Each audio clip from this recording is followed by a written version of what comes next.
What if I told you that movement is your birthright? You don't need to be flexible, fit, or wear the latest workout gear to get started. Welcome back to Exploring Ways to Wellness. This week I'm chatting with Anne from Shape It Up Pilates here in Rugby. I've done Anne's classes before and loved being in her studio, so it's fantastic to reconnect. What I love most about Anne is her honesty. She's been in the fitness industry for over 30 years, runs her own business, and she tells you straight. She knows what matters, the basics done consistently, and that keeps you strong as you age, which is so important for all of us. We explore what Pilates actually is and its surprising origins during World War I. We talk about why it's not just for dancers or Instagram perfect bodies, how it differs from physio, and why Anne recommends starting on the mat, how Pilates principles show up in unexpected places like stand-up paddleboarding and while waiting for the kettle to boil. Anne also shares why the corrections aren't criticisms but gifts, how variety matters more than perfect posture, and why women especially need to think about strength as they age, and Pilates could be the perfect way. Whether you're curious about trying Pilates, wondering if you're good enough to start, or simply interested in accessible movement that adapts to your own body, Anne's practical wisdom shines through. Let's dive in. Welcome back to Exploring Ways to Wellness. I am thrilled this week to have the wonderful Anne from Shape It Up Pilates with me to talk about all things Pilates. So welcome, Anne. Thank you very much, Sarah. It's lovely to be here. What brought you to Pilates? I wish I had a really earth-shattering story, Sarah, but I don't. I was teaching, so I've been in the fitness industry for over 30 years. At the time, I was teaching legs, bums, and Tums, I think, in a community hall. Yep. There's nothing wrong. A great class, legs, bums, and Tums is. And in the class was an osteopath, and she used to come every week, and they were looking for somebody to help their clients to recover from back injury or any injury. And so I suppose I wasn't just a legs, bums, and Tums. I really did love the anatomy and physiology side of fitness, and I loved adapting exercises for people in the class. So she could see probably that there was something more. It wasn't just a kind of a, woo, let's get the leg warmers on and just, do a range of crazy exercises. Yep. So they invited me into their clinic, and I said, great. And I thought, I think I need a bit more training than this. And then that was the late 90s, coming into the 2000s. And at that time, Pilates was becoming more mainstream. So there were more opportunities to get training in it. And so I was going to go into an osteopathic clinic, and there was some osteopaths who were running some Pilates training courses. So I said, that seems like the logical place to go. And that's how I got into it. And then I went into the clinic and then started seeing clients and helping them and using the Pilates method to help people. And that's how it all developed. Fantastic. Yeah. So essentially, if you could describe for us what Pilates involves and what makes it stand apart from other types of physical activity. Pilates, in its truest original form, was designed by a man called Joseph Pilates. So it was designed by a man, and he developed it. Well, he was always a fitness enthusiast. So he was a boxer, he was a skier, he was a gymnast, and then World War I broke out, and then he became an intern, and then he started to use just his principles of fitness to help the people. He was in the prisoner of war camp to help their respiration, their breathing, their muscular strength. And he attached bed springs to the bed frame.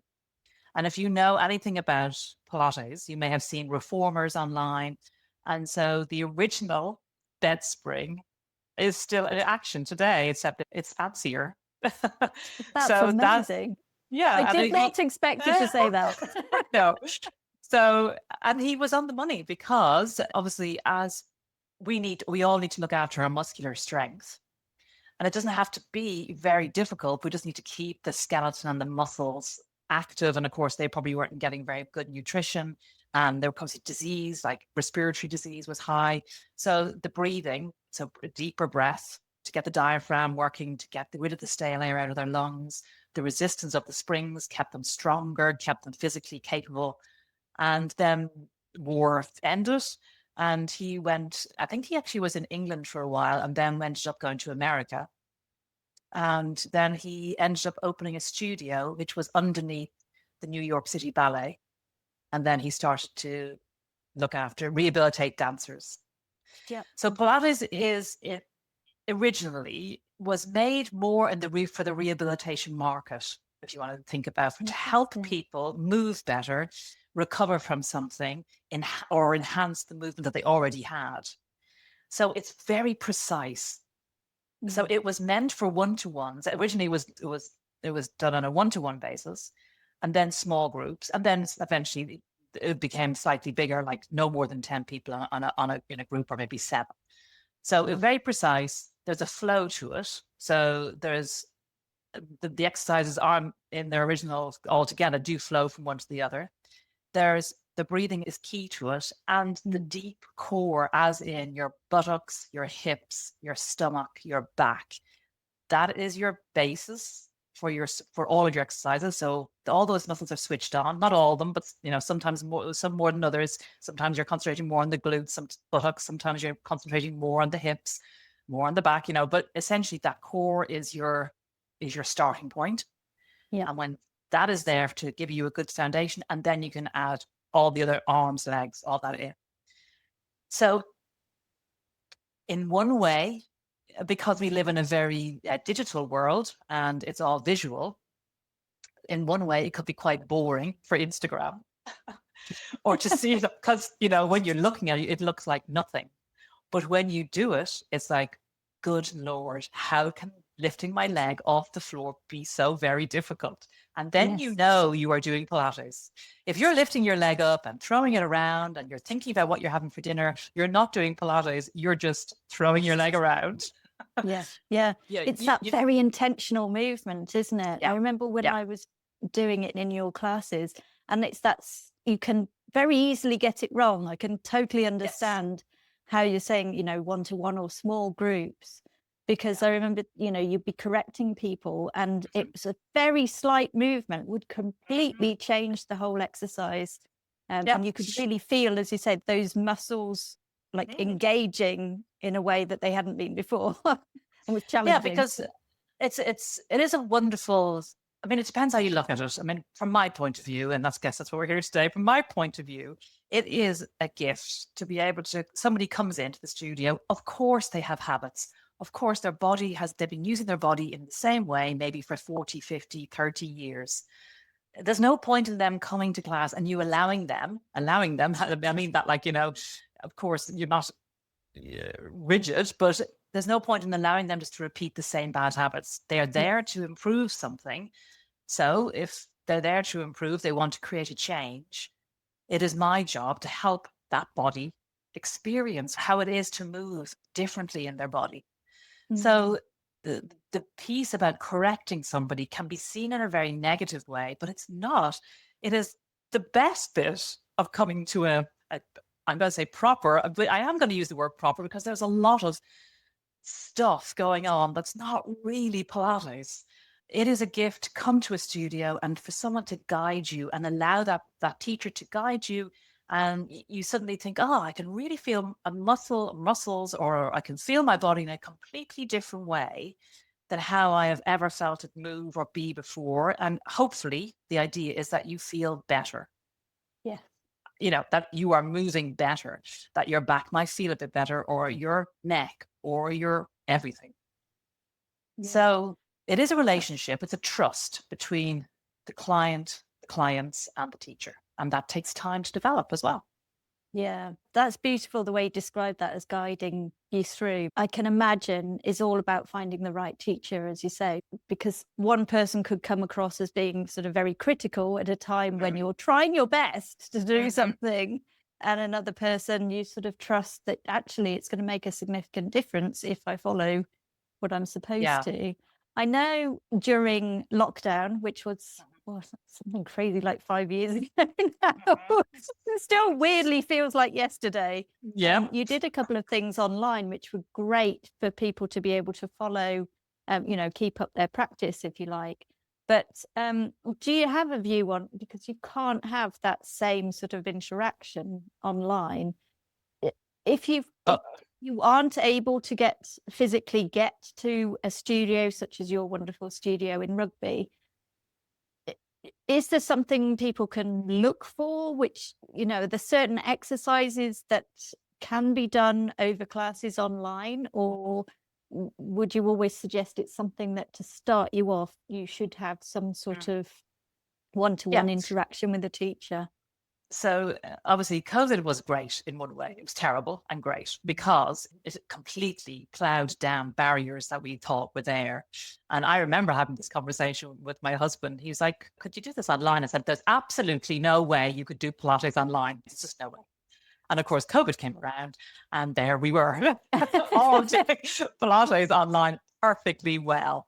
If you can't get to a studio or a class, joining an online class, if possible, a live online class, is perfect, of course. And Pilates teachers have developed, like all other people who went online over COVID, have developed that skill now. You want a class that it has you have your camera on, they can see you, and they can still deliver a very effective class or workout if you're on a one-to-one, because they can see you.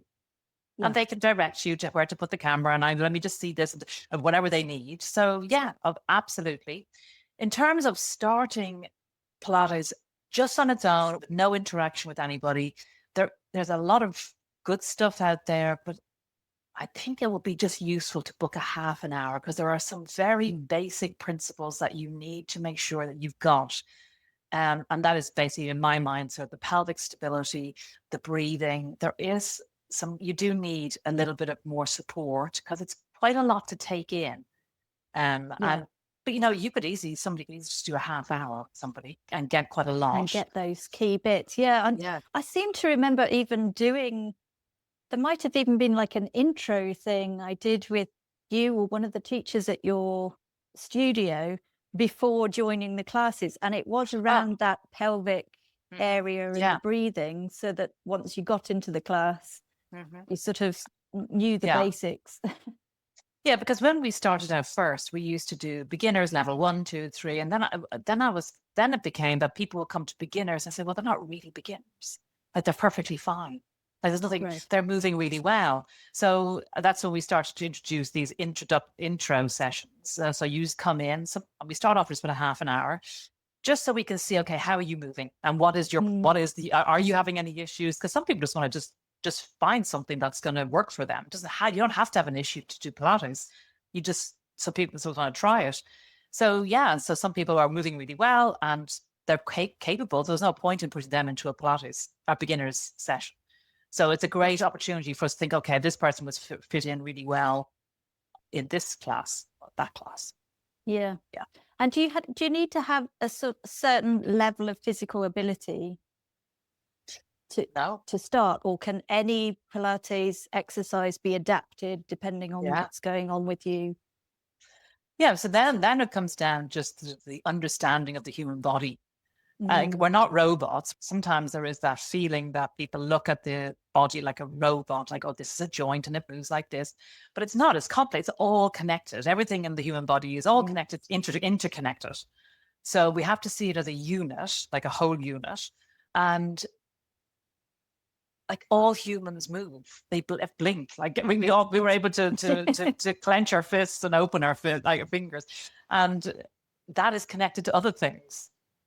If I make a fist with my hand and then I stretch my fingers, it's also moving up into my forearm, up into my bicep. You know what I mean? So everything is connected. So even the most basic movement will have an impact and can bring a benefit. So we do something called aging strong in the studio. And that's a combination of people are sitting up, some people are standing, some people cannot get on the floor, some people are able to get on the floor. And it would be lovely if we could, if it's ever possible, for us to embrace that movement is for everybody. It's not just for people who are wearing the latest trainers and the latest workout gear. Acute movement is the most basic thing that we can do as humans. That's what we do. We're designed to move. We got all these joints in our body, and once you have a joint, that's an indication of this area is meant to move. So if you think about the amount of joints you have in your body, your feet, 25% of your bones and joints are in your feet. So that gives an indication they are meant to move. Feet are meant to move. And that's why you got this whole industry of the barefoot or the minimal shoe, where there's not much heels in them. There is also the other opposite, where there's lots of heel and cushioning, because there is an understanding that the foot is designed to move. And so by not encasing it in too much material, it will then benefit everything above it: the legs, the hips, the glutes, the pelvic floor, the lower back. But if you keep your foot like in a boot and it can't really move, that is also affecting the ankle, the knee, the hip. It's a bit of a head. I know, it's like blow your head off. Fascinating, isn't it? When you start to think of the amount of combinations of things moving and how they're all sort of interconnected. And as you say, even if there's a particular part of you not working perfectly at the moment, there is a way of sort of getting to it without putting yourself in pain or and which makes sense, again, coming back to your original point about it coming from the rehabilitation area. So yes, exactly. And what you said is right. If you have a sore shoulder, well, you can still work around that structure, and then your shoulder will still be getting benefit, because there is muscles that run through your shoulder that start on the opposite side in the back of your pelvis. So say you had a sore left shoulder, you could do something on the right hand side of your body, because the muscles connect diagonally across to that shoulder on the left hand side. You are still on a long distance working that left shoulder, but from very far away.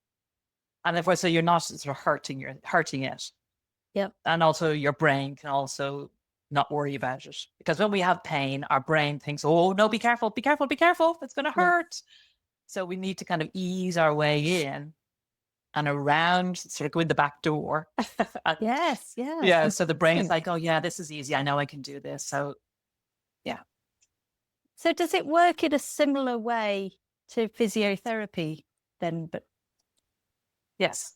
Yeah. So I did a few qualifications. So I did that one with the osteopath I spoke about earlier. And then I did another Pilates course that was underwritten by a physio. So a physiotherapist. So physiotherapists would use Pilates all the time in their everyday practice.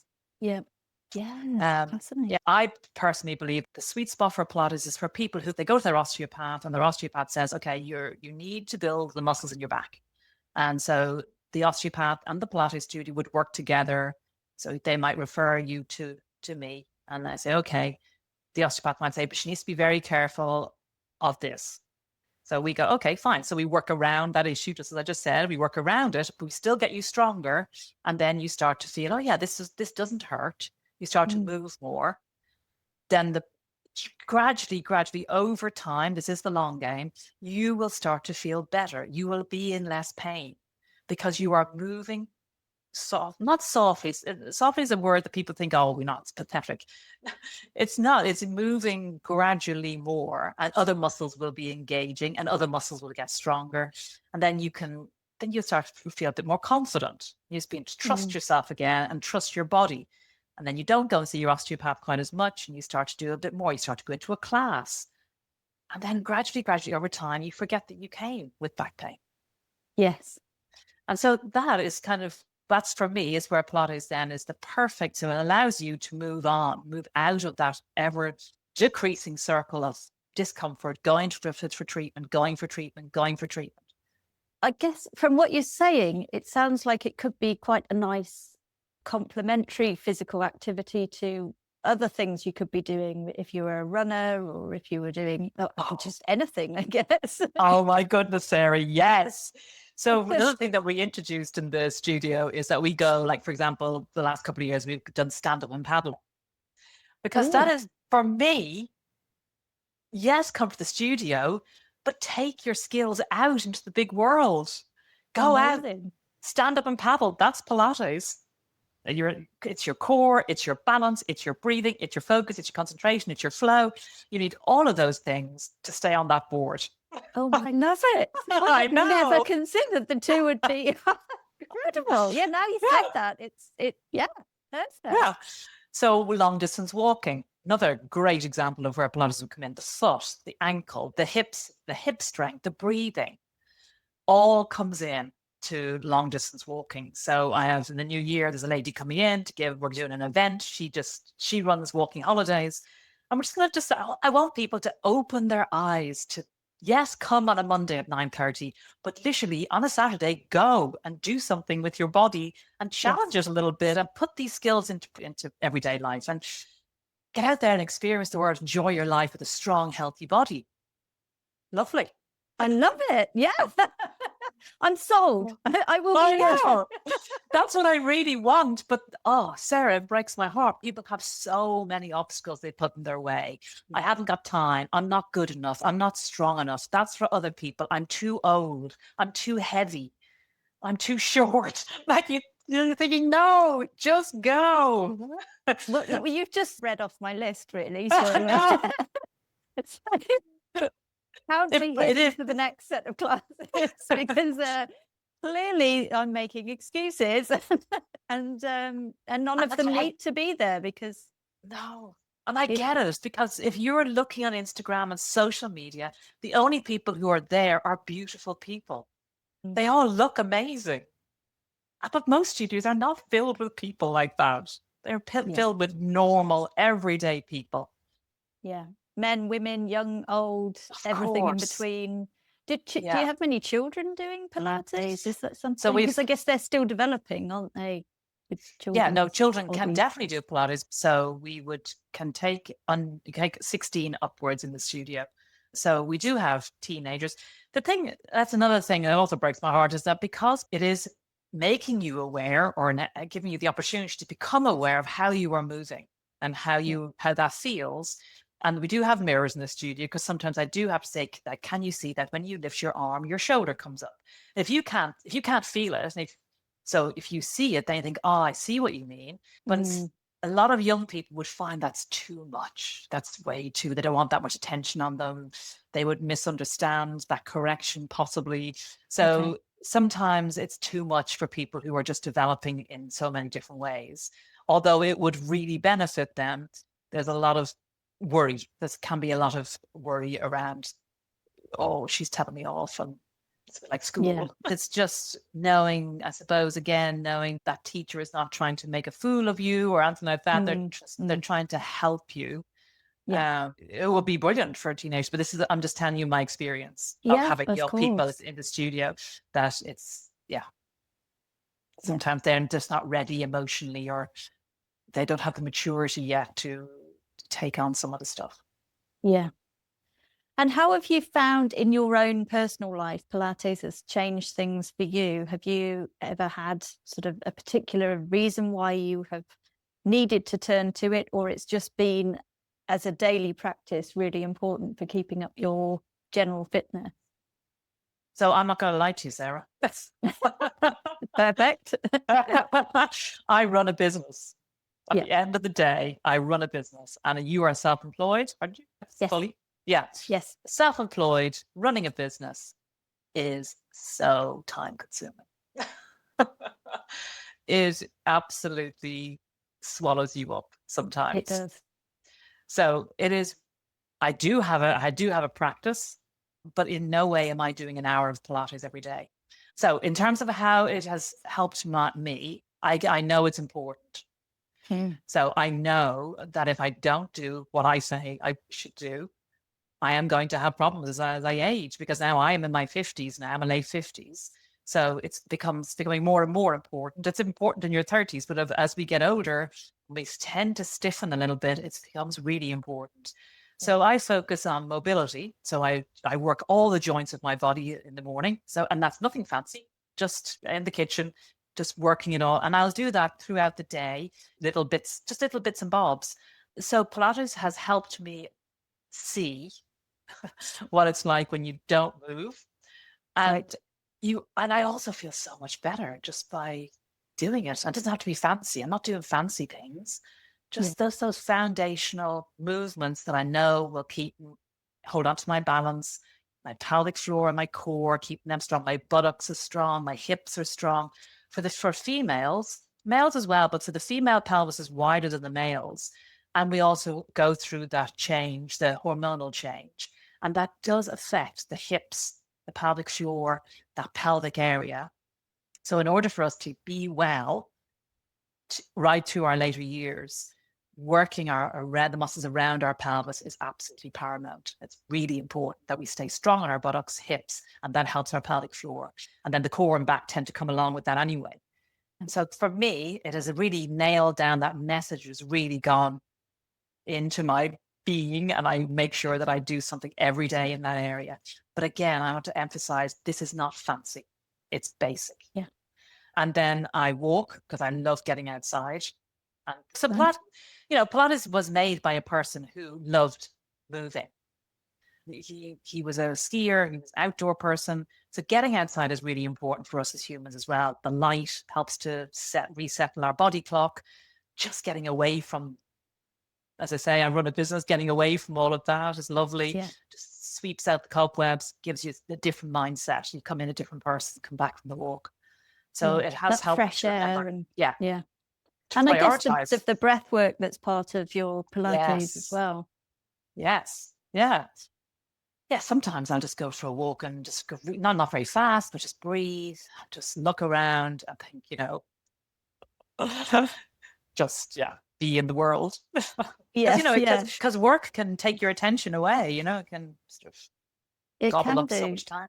Yeah, but to have that consciousness of having those intentional actions that can aid your body, as you said, Yeah. particularly knowing sort of as you move through life that it becomes more and more important that you keep things moving. Work tends to be sort of quite sedentary, doesn't it? You're sat at a desk. I mean, I'm sat here now, very conscious I'm hunched over, staring at a screen. Well, that's another misconception, because posture is meant to change. We're not meant to stay in the same upright position. We're designed to move and to slump but the thing is, it's not to stay in the same position. So if you're moving around and changing your position, even if you have to sit, that's better than trying to sit up really upright all day, because the muscles will get very tired holding you up like that. So everybody beats themselves up about that business. Oh, I have to sit all day and my posture's really bad. They go, well, no, if it's fine. That is what you have to do. So, but yes, if you can get up off the chair, that is going to help. Yeah. Yes. And don't worry. Stop, like, being forward in a forward position with your head close to the screen is not the end of the world for 10 minutes. Just remember to come back out of it. So yes, you do have to be somewhat conscious of what you're doing. My husband's got a standing desk, so I'm always very conscious that I'm like sitting. Yeah. Standing. But the standing desk is wonderful. But again, we're not designed to stand all day either. Yeah, he can get quite tired as a result of it. Yeah. So he's 20 minutes standing, 20 minutes sitting, 20 minutes on those big stability balls, so it's about variety. It's not about just one thing. The only other thing I did want to say that I do for myself, which Pilates has reinforced, is I do lift weights. Not like major heavy ones, but I do use resistance. And Pilates does use resistance, whether that be resistance bands, springs. We have springboards in the studio and they have resistance. And then I do lift weights about 3 times a week, because for females, especially because estrogen leaves our body and we lose muscle. And when we lose muscle, then we become weaker. So it's really important for women and men, but women predominantly because of the hormonal change, that we hold on to our muscle. And it does sound like that's a really good example of where the two can complement each other. Yeah. In terms of sort of having that core, that strong core, that means that you can safely lift the weights. Exactly. And so everywhere, this is a message that many of your listeners have heard. Women have got to lift heavy.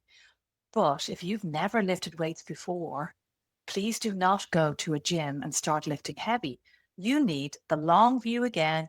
You need to start from the bottom, from the basic, but don't be sad about that. It's exciting. You can get your skills there. And then you slowly, because your ligaments and tendons, they need an opportunity to be able to tolerate that new load, your pelvic floor, your back, your skeleton. So you're looking at a year, like not 6 weeks. You're looking at a nice long year. Just accept that this is what you are going to do to look after yourself and embrace it. Think, right, I'm going to start from the beginning. I'm going to get my core strong. I'm going to get my balance. I'm going to start standing up with good alignment. I'm going to be able to learn how to breathe. Then I'm going to add a little bit of weight on. I'm going to see, does that make me leak? As in my pelvic floor, does that make me bulge and my abdominals out? Men tend to hold their breath when they exercise, and then they start to develop maybe a hernia. Or am I doing that? So there's lots of things to consider. It's not just about lifting heavy. It's Yeah, about lifting heavy well and then progressing gradually. fantastic. So you would say like Pilates is a good way then of creating that supportive structure that can then Yes. help you on your journey to be doing things like lifting weights. Fantastic. And if I was looking, just if I was looking for a class to start me off back onto the Pilates journey, there's different types of Pilates, aren't there? You mentioned reformer. Yes. So some include equipment, some don't. Could you tell us a little bit about the difference between the different classes that can be on offer? So again, this is a personal opinion. Yeah. My personal opinion is to start off on the mat and Right. to use your own body weight and learn how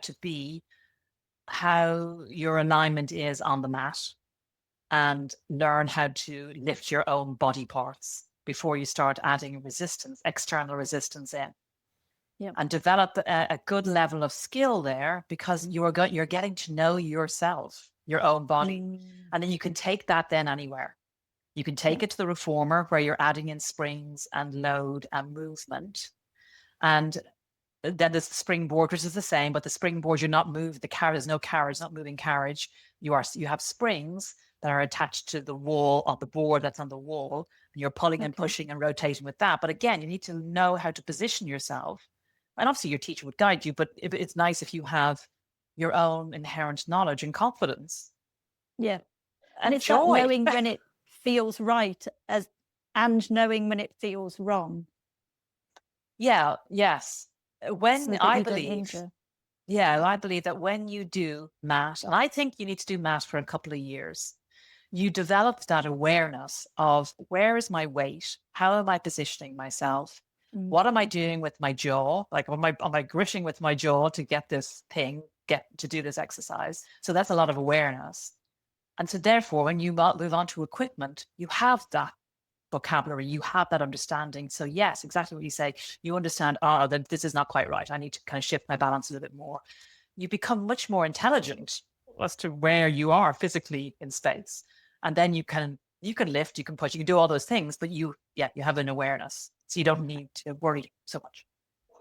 And I seem to remember doing a bar class as well when I was coming to you. I love doing that because I also found myself in the kitchen. I'd just be like waiting for the kettle to boil or something, and I'd just find myself and put my hand on the countertop and start doing some of the movements. It was almost sort of addictive because it wasn't dancing, but you sort of went through certain sequences of movements that just felt good.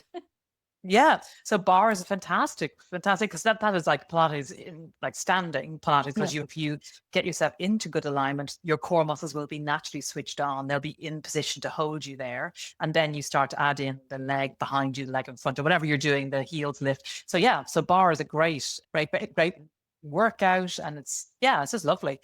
But again, you just need all the principles. So that's why you keep coming back to your foundation. If you have your foundation, you can do anything. Yeah.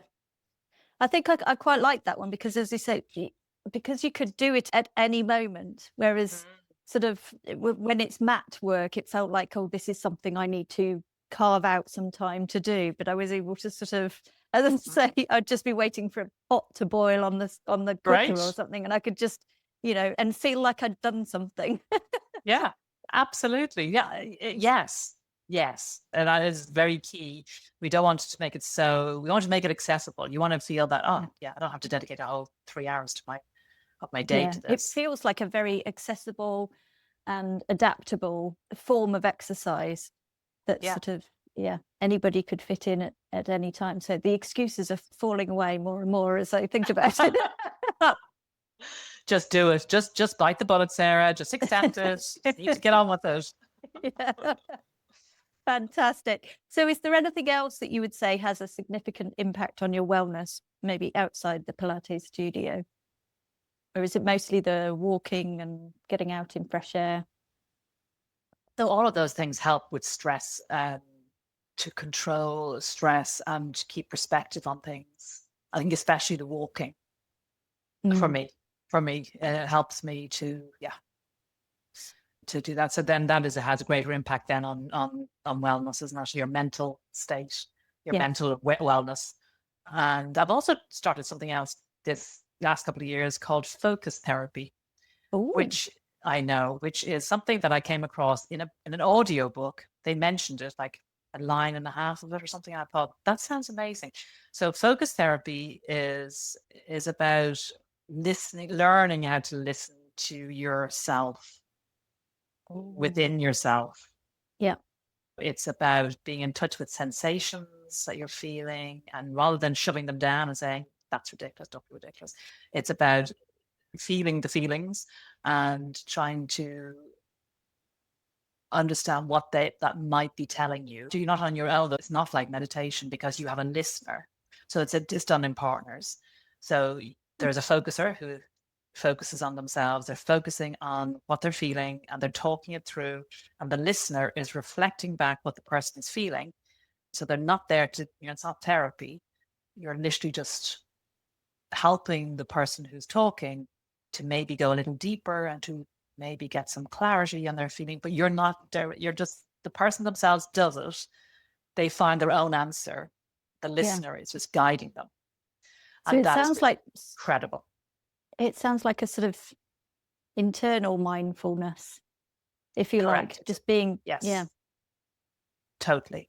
But it is also trying to understand what is happening in your life. It is tying it in with what's happening in your day to day. Okay. To give you, so that is definitely something that's worth looking into. Not well known. It's not well known. Yeah, it sounds very intriguing. The Pilates enabled me to develop a sense of slowing down, of seeing the beauty of slowing down.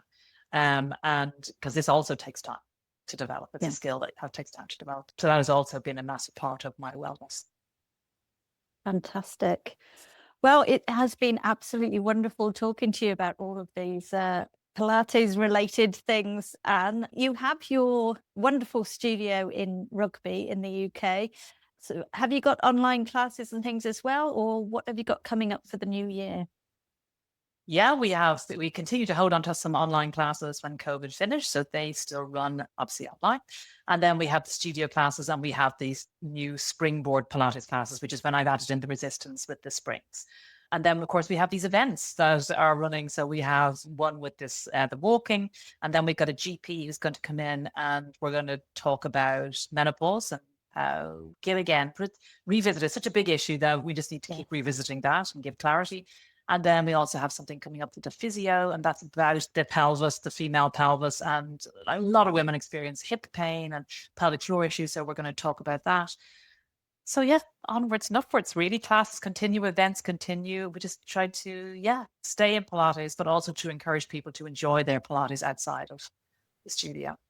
Yeah, fantastic. And of course, when you've got the summer, you've got those lovely paddle sessions as well, which are absolutely incredible. Yeah. So I'll pop Anne's website, Shape It Up Pilates, in the show notes, and any relevant social media links and things as well. So you can keep an eye on what's going on, both online and offline. Thank you so much for talking us through all of that today, Anne. Thank you, Sarah. It's been a pleasure. Lovely to see you. Lovely to see you. What a grounded, practical conversation that was. Anne's journey from teaching legs, bums and tums in a community hall to running her own Pilates studio. That's quite a path. And what I really appreciated most was her honesty. She runs a business. She's busy. She doesn't do fancy hour-long practices every day, but she knows what matters. A few things really stayed with me.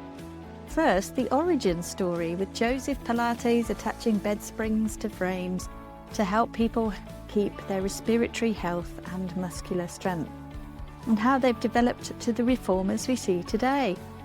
That context completely reframes Pilates for me, helping people to move better and recover. Anne's description of corrections as gifts really struck me. When you come to a proper Pilates studio, and she did use the word proper, the teacher guides your body to experience moving differently. That slight adjustment that changes everything. That's not criticism, it's the whole point.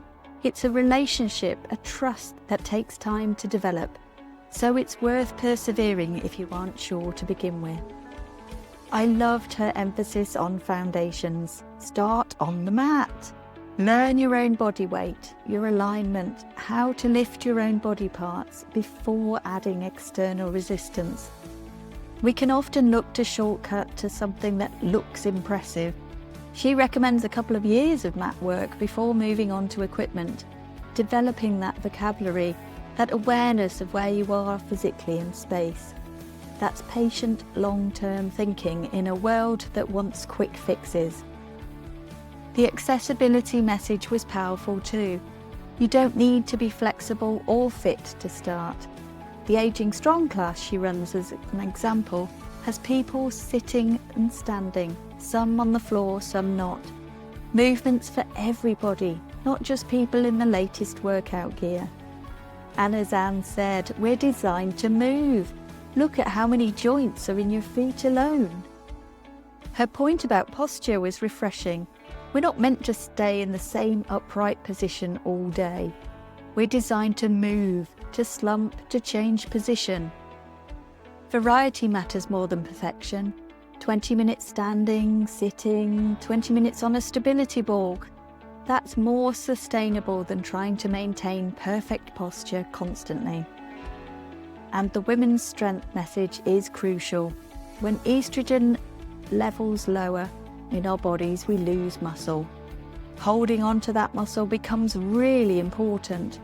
But Anne's guidance was sensible. Don't just jump into heavy lifting. Take the long view. A year, not 6 weeks. Get your core strong, your balance sorted, learn to breathe properly.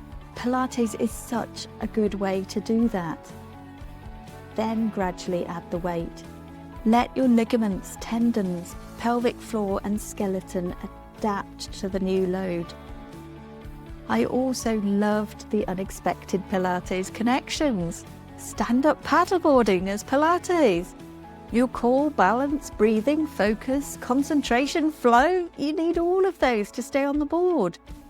Long distance walking, same principles. And doing bar work while waiting for the kettle to boil in your kitchen, like I'd tried. That makes it accessible, not just something you need to carve out many hours for and feel like it's a chore. The focus therapy she mentioned at the end was intriguing.